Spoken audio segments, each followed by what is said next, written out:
Always welcome साथियों। Digital class हमेशा आपके साथ। साथियों, अपनी बेसिक थर्मोडायनेमिक्स की सीरीज चल रही है। जो भी कंटेंट अब तक आपने पढ़ा है और आगे इस वीडियो में पढ़ने वाले हैं, सारे नोट्स पीडीएफ फॉर्मेट में डाउनलोड किए जा सकते हैं। जिस तरह से strength of materials, fluid mechanics and machines complete हो चुकी हैं, सारे नोट्स पीडीएफ फॉर्मेट में अवेलेबल हैं। इन नोट्सों का इस्तेमाल आप बेसिक से लेकर गेट लेवल एग्जामिनेशन तक कर सकते हैं। जब तक जीवन है साथियों, संघर्ष रहेगा, तो संघर्ष करते रहिए और ज़िंदगी जीते रहिए।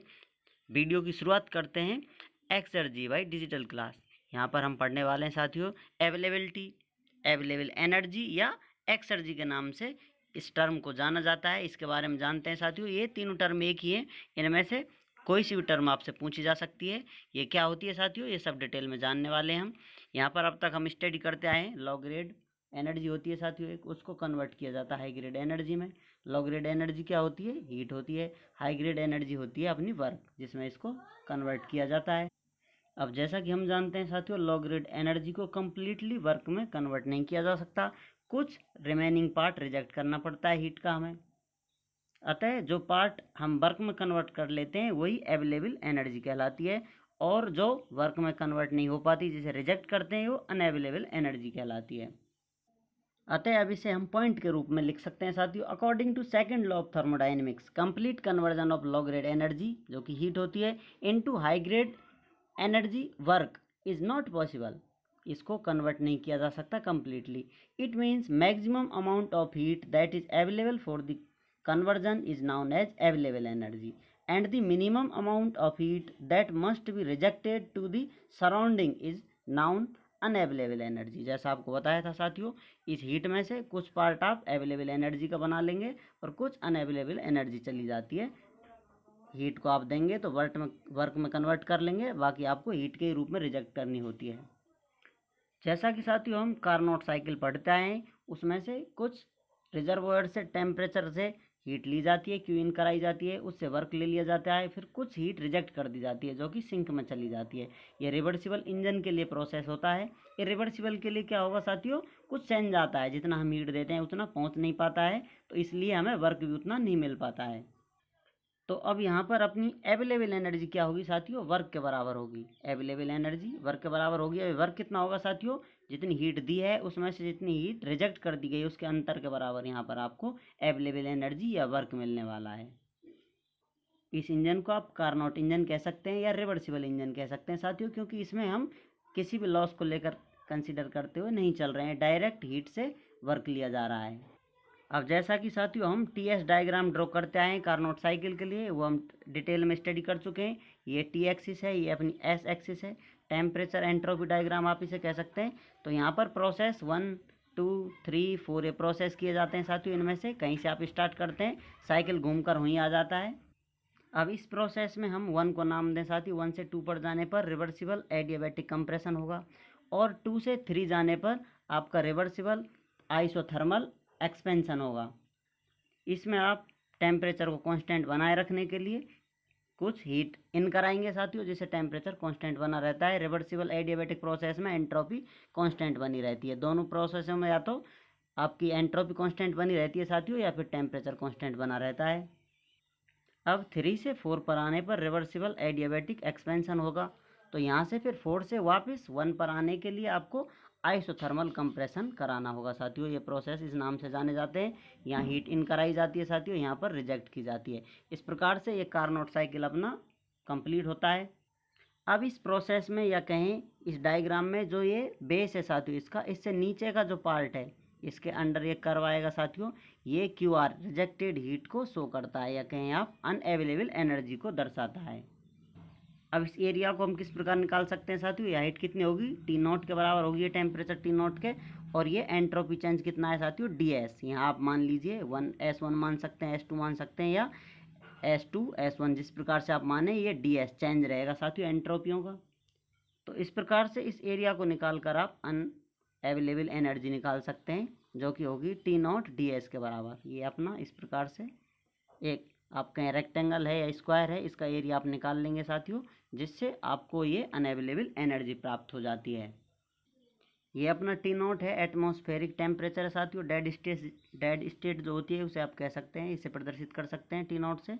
और ये टेम्परेचर सोर्स या फिर कहें रिजर्वोयर से जो टेम्परेचर लिया जा रहा है, जिस टेम्परेचर पर हीट ली जा रही है वो वाला टेम्परेचर है, हाई टेम्परेचर सोर्स इसे कह सकते हैं।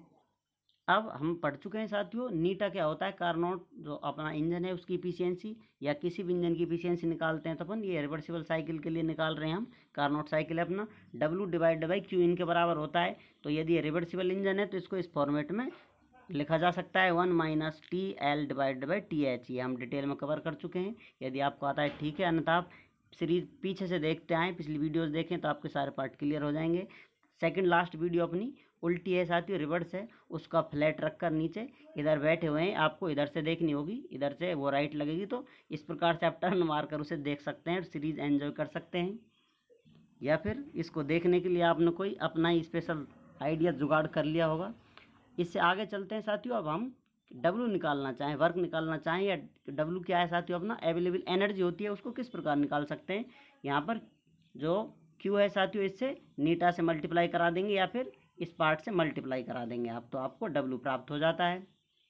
तो अब हम लिख सकते हैं W is equal to Q N multiply by 1 minus T L divided by T H. ये साथियों अपना वर्क हो जाएगा जो हम आउटपुट ले रहे हैं किसी इंजन से, और यही किसके बराबर होता है, अवेलेबल एनर्जी के बराबर होता है, जो अभी हमने पिछली स्लाइड में देखा था।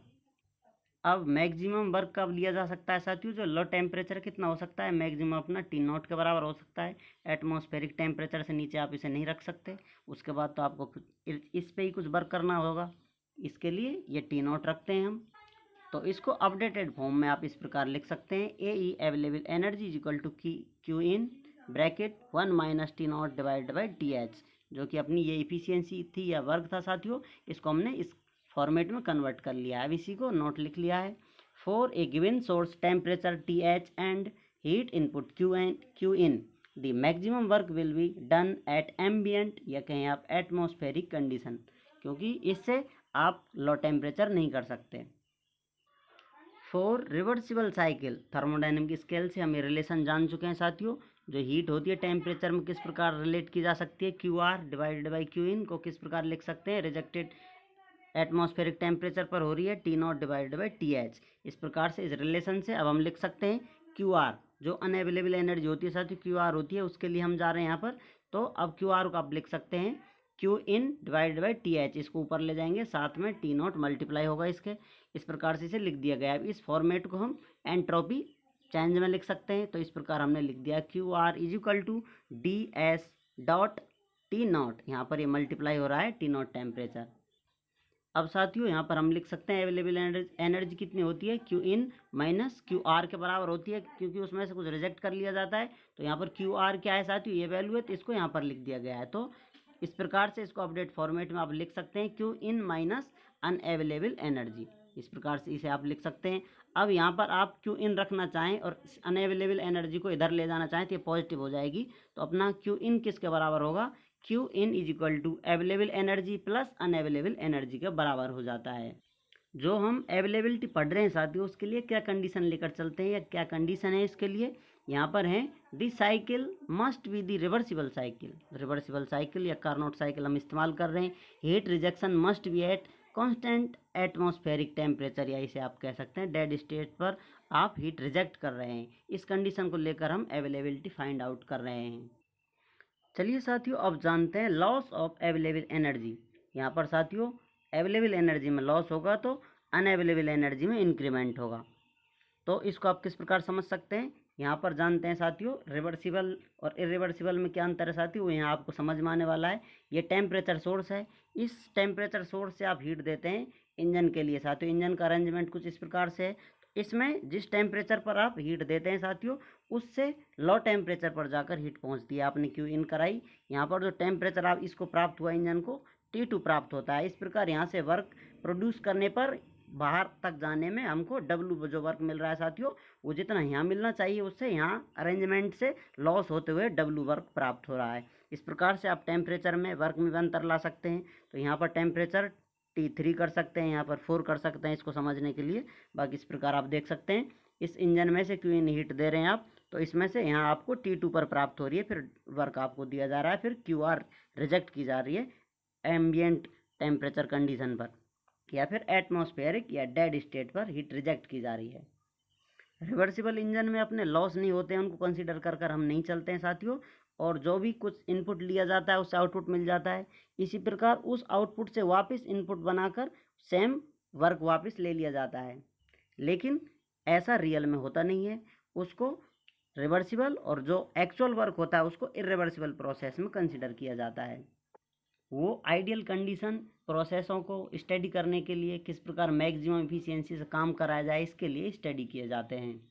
जैसा हम डिटेल में स्टडी कर चुके हैं, क्यू इन किसके बराबर होता है, available energy plus unavailable energy के बराबर होता है। अब ये तो कांस्टेंट वैल्यू रहेगी साथियों। अब इसमें से यदि ये वैल्यू कम होगी तो इस वैल्यू को बढ़ना होगा। इस प्रकार इसको आप मिनिमम कर सकते हैं तो इसमें इंक्रीमेंट देख सकते हैं। इस प्रकार इनमें अवेलेबल एनर्जी का लॉस होगा, कम मिलती है, अनअवेलेबल एनर्जी बढ़ती जाती है, और प्रोसेस अपना इरिवर्सिबल कहलाता है। एक्चुअल में हमें वर्क डन या कुछ कार्य प्राप्त होता है। अब यहाँ पर यदि हम टी डायग्राम ड्रॉ करना चाहें साथियों इस इंजन के लिए, तो किस प्रकार से ड्रॉ होगा। यदि ये रिवर्सिबल इंजन होता, डायरेक्ट इसको हीट दी जा रही है, उसका डायरेक्ट वर्क ले लिया जाता है, तो इस प्रकार से एक प्रोसेस इस प्रकार से फॉर्म हो जाता अपना 1 2 3 4, ये स्टेट बन जाती, क्यू इन हीट हो जाती, यहाँ पर क्यू आउट रिजेक्ट हो जाती। लेकिन ये रिवर्सिबल इंजन नहीं है, तो इरिवर्सिबल के लिए साथियों एक्चुअल के लिए किस प्रकार से प्रोसेस परफॉर्म होगा अपना, इस प्रकार से परफॉर्म होगा। इसमें कुछ टेम्परेचर में गिरावट आएगी, क्योंकि ये परफॉर्म हो रहा था T1 टेम्परेचर पर, तो हमें प्राप्त हो रहा था T2, तो इस पर ये प्रोसेस परफॉर्म होता है। तो पहले अनअवेलेबल एनर्जी कितनी प्राप्त हो रही थी, इतनी प्राप्त हो रही थी हमें, लेकिन इस प्रोसेस की वजह से इतनी एक्स्ट्रा इसमें प्राप्त हुई है साथियों। तो इस प्रकार से अनअवेलेबल एनर्जी में इंक्रीमेंट होता है जितना ये एरिया कवर हुआ है। ये दोनों टेम्परेचर डिफरेंस है साथियों, T1 T2, और ये एम्बियंट टेम्परेचर डिफरेंस है, ये कंडीशन है एटमॉस्फेयर वाली T0, ये सेम रहेगी दोनों के लिए, क्योंकि इसको कम नहीं किया जा सकता यहाँ से। तो इस प्रकार से अब इसमें क्या चेंज आया है, इसको स्टडी करने के लिए किस प्रकार हम देख सकते हैं। पहले ये एरिया कंसिडर करेंगे, फिर उसके बाद इसमें से ये एरिया निकाल देंगे, तो हमें टोटल ये एरिया प्राप्त हो जाएगा। यहाँ आप कह सकते हैं साथियों कन्फ्यूजन के लिए कि कम टेम्परेचर पर भी एंट्रोपी में चेंज कुछ ज़्यादा नज़र आ रहा है, ये इसके साथ अन्याय किया जा रहा है, लेकिन इसकी मानसिकता ऐसी है, इसको इसी प्रकार ट्रीट किया जा रहा है यहाँ पर। बाकी आप इसे देख सकते हैं इस प्रकार से, इसका आप अंतर निकालेंगे तो आपको इंक्रीज मिलेगा इन अनअवेलेबल एनर्जी में। तो इस प्रकार से आप लॉस देखना चाहें तो किस प्रकार देखेंगे कितना लॉस हुआ है। पहले आप एरिया निकालेंगे साथियों बड़ा वाला, तो उसमें से ये T0 टेम्परेचर सेम रहेगा, तो इसमें से जो इंक्रीमेंट हुआ है ये DS था, जो एंट्रोपी चेंज है, ये ज़्यादा जो अपना चेंज आया है उससे इसको DS डॉट से प्रदर्शित किया गया है यहाँ पर एंट्रोपी चेंज को, जो कि इससे बड़ा है DS से, DS डॉट इससे बड़ा है इस प्रकार से।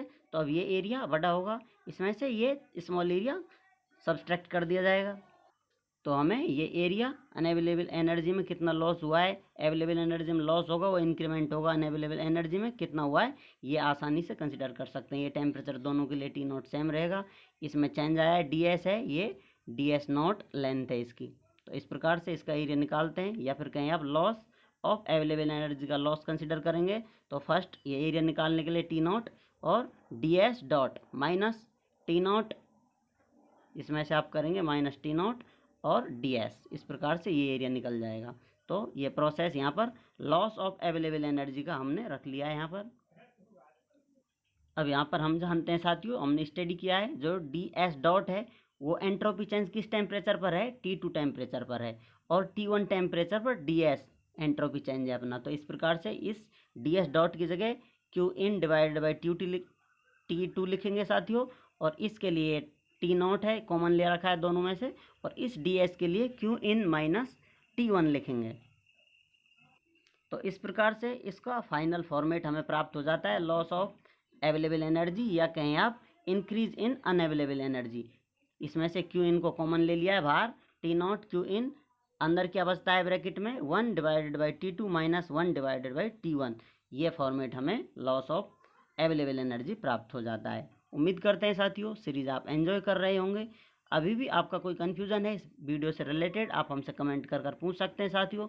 आप चाहें तो कांटेक्ट कर सकते हैं, कांटेक्ट लिंक आपको वीडियो डिस्क्रिप्शन में मिल जाएगी। वीडियो को अंत तक देखने के लिए, चैनल को सपोर्ट करने के लिए आपका बहुत बहुत धन्यवाद। मिलते हैं नई वीडियो के साथ, तब तक जय हिंद, वंदे मातरम।